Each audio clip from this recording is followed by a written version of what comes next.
La queratosis seborreica es uno de los tumores benignos epidérmicos más frecuentes en adultos, apareciendo sobre todo a partir de los 40 años y prácticamente son constantes en los ancianos. Son proliferaciones benignas de los queratinocitos con una cantidad variable de pigmento. Su color varía desde marrón claro a oscuro o negro y normalmente tienen un borde bien delimitado. Su etiología es desconocida, pero es probable que formen parte de los fenómenos del envejecimiento cutáneo dado, como hemos dicho, la frecuencia en edades avanzadas. Son más frecuentes en las personas de piel clara y afectan a hombres y mujeres por igual. Puede existir una predisposición hereditaria para su desarrollo, pero aparte también pueden actuar factores de tipo hormonal, la exposición solar y el VPH que puede estar implicado en su etiopatogenia. La mayoría de las lesiones tienen una superficie áspera y varían en tamaño desde 2 milímetros a 3 centímetros de diámetro, aunque incluso pueden ser más grandes. Pueden progresar desde una mácula hiperpigmentada de bordes bien delimitados inicialmente y evolucionar hacia una placa típica de superficie verrugosa y aspecto untuoso. El tronco, sobre todo en la espalda, es la localización más frecuente, pero también puede apreciarse en extremidades, cara y cuero cabelludo, no afectando a palmas y plantas. El diagnóstico clínico generalmente es sencillo, pero en lesiones iniciales puede confundirse con lesiones como son el léntigo actínico o el léntigo maligno melanoma, especialmente las lesiones localizadas en la cara. Las lesiones intensamente pigmentadas de queratosis seborreica plantean el diagnóstico diferencial con el melanoma. De hecho, existen dos tipos clínicos de melanoma de apariencia similar a las queratosis seborreicas, conocidos como melanoma tipo queratosis seborreica.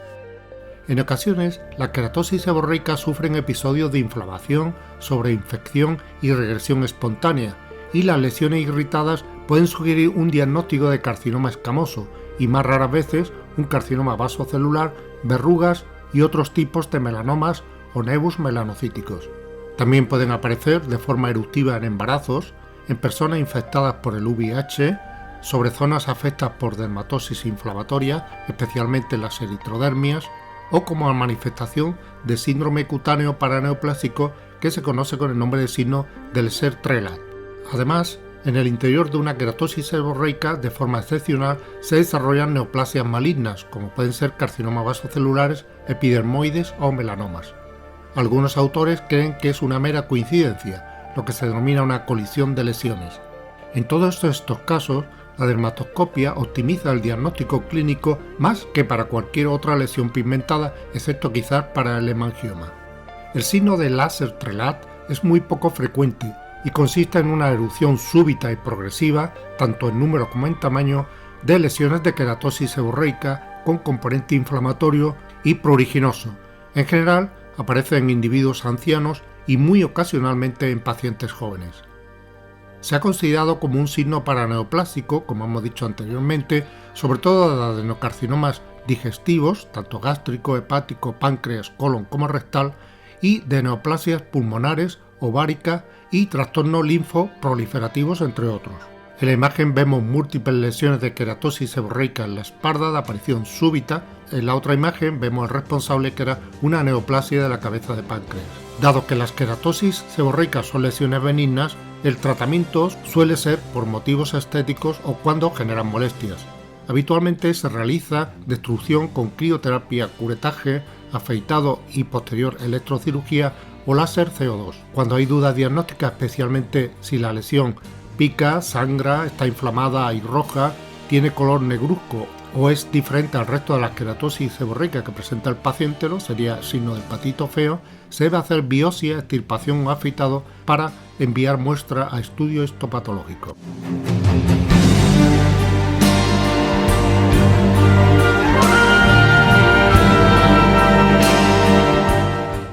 La dermatoscopia de la queratosis seborreica se basa fundamentalmente en dos criterios o características clásicas, que son frecuentes y específicas, como son la presencia de pseudoquistes de milium y de pseudoaperturas foliculares. Aunque también se pueden observar otros criterios que son menos específicos, como son las fisuras y crestas, que originan un aspecto cerebriforme, estructuras en huella digital, bordes apolillados y un patrón vascular característico, entre otras.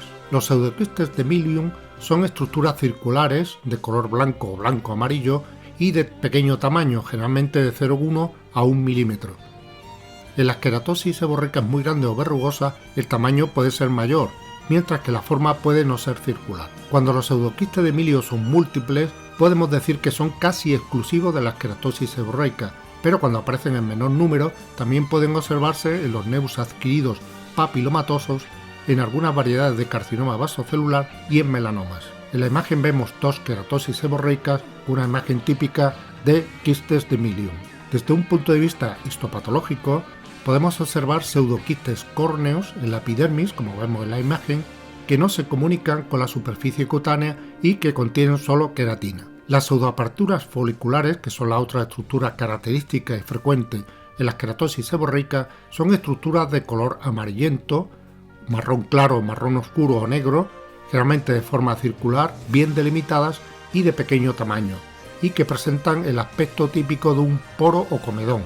En las queratosis seborreicas grandes, su tamaño puede ser incluso mayor y la forma irregular, denominándose entonces criptas. En la imagen vemos pseudoaperturas foliculares en dos lesiones de queratosis seborreicas. Desde un punto de vista histopatológico, son pseudoquistes córneos, que alcanzan en este caso la superficie cutánea y se comunican con ella, como vemos en la imagen. Fisuras y crestas. Son variantes en tamaño y forma de las pseudoaperturas foliculares, y su apariencia se asemeja a la superficie del cerebro, de ahí su denominación de patrón cerebriforme, ya que presenta hendiduras profundas e irregulares delimitadas por estructuras sobrelevadas papilomatosas exofíticas, denominadas crestas. Vemos en la imagen un aspecto cerebriforme con las crestas y las fisuras. Otra característica ya menos típica son las estructuras en huella digital. Son frecuentes sobre todo en las queratosis seborreicas iniciales de tipo lentiginoso.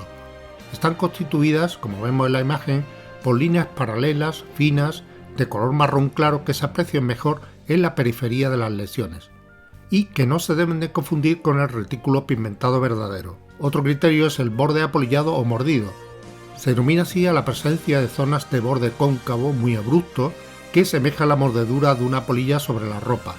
Es una característica que se observa sobre todo en queratosis seborreicas planas y en los léntigos solares también. El patrón vascular. El patrón vascular característico de las queratosis seborreicas son vasos en horquilla en la periferia de las lesiones, rodeada cada uno por un halo blanquecino. En la imagen vemos una queratosis seborreica con vasos en horquilla, que son las flechas rojas, y pseudoquistes de Milium, que son las flechas negras. Los vasos en horquilla son frecuentes en lesiones queratinizantes, como son los queratocantomas o el carcinoma espinocelular, pero también puede estar presente en melanoma de gran espesor. En estos casos no suele presentar halo y su distribución es irregular. En la imagen vemos una queratosis seborreica con vasos en horquilla, que son las flechas rojas, pseudoquistes de Milium, flechas negras, y pseudoaperturas foliculares, unas flechas blancas. Las queratosis seborreicas pueden presentar vasos de distinta morfología, como pueden ser, como vemos en la imagen, vasos glomerulares o vasos puntiformes. En esta imagen vemos dos queratosis seborreicas con un patrón vascular polimorfo.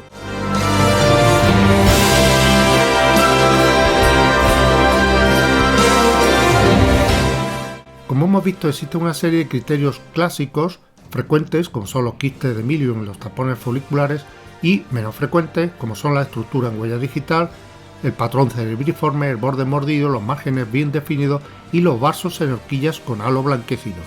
Aparte de esto, existen una serie de criterios adicionales que son menos frecuentes y que no están presentes, por tanto, en muchas de las lesiones de queratosis seborreica, como son estructuras que simulan un retículo pigmentado, los dedos gruesos, estructuras glomerulares, el pseudovelo azul blanquecino y la pigmentación difusa. Muchos de estos criterios adicionales recuerdan los criterios dermatoscópicos de las lesiones melanocíticas.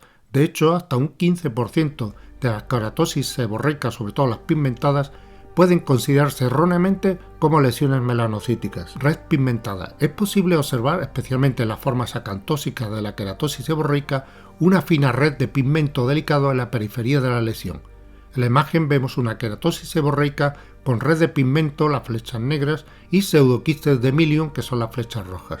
Aquí observamos un pseudo retículo pigmentado en 2 lesiones de queratosis seborreica. Pseudovelo azul blanquecino. Sobre todo aparecen lesiones con importante ortoqueratosis e hiperqueratosis y pueden tener una localización central o periférica. Si su aspecto es verrugoso, hace casi imposible identificar estructuras características de las queratosis seborreicas. Dedos gordos, fat finger, son estructuras dermatoscópicas dilatadas, lineales, curvilíneas, de aspecto digitiforme, ramificadas y ovaladas o circulares en la periferia de la lesión. Representan las fisuras y crestas de las queratosis seborreicas cerebriformes, por lo que su presencia es muy útil en la identificación de la queratosis seborreica en ausencia de otras estructuras. En la imagen vemos estructura de dedos gruesos en la periferia de una queratosis seborreica. Estructuras globulares o falsos glóbulos. No son verdaderos glóbulos, ya que están formados por nidos de células basaloides pigmentadas que se agrupan formando nidos y no por melanocitos. Son características de las queratosis seborreicas clonales. Regresión. Algunas queratosis seborreicas pueden mostrar signos de regresión, generalmente después de traumatismos, como vemos en la imagen. En esta otra observamos zonas de regresión en la periferia de queratosis seborreicas. Patrón globular azul, que es típico de las queratosis seborreicas acantósicas.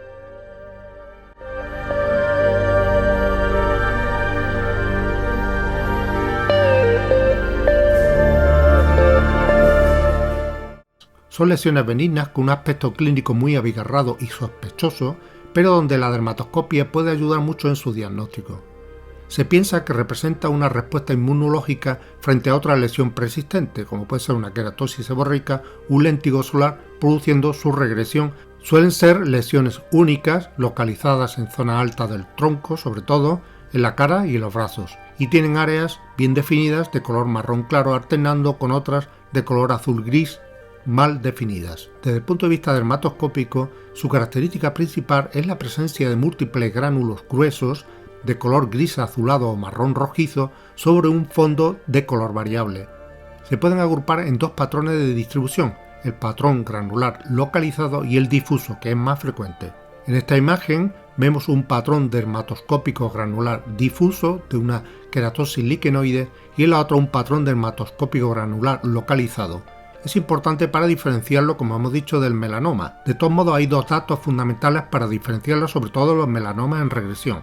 Y es que, en primer lugar, adyacente a la queratosis seborreica liquenoide, suelen coexistir estructuras dermatoscópicas típicas de queratosis seborreica o de un léntigo solar, y que ninguna queratosis seborreica liquenoide presenta estructura específica de lesión melanocítica. Cuando la lesión se localiza en la cara, puede ser imposible diferenciar del léntigo maligno inicial.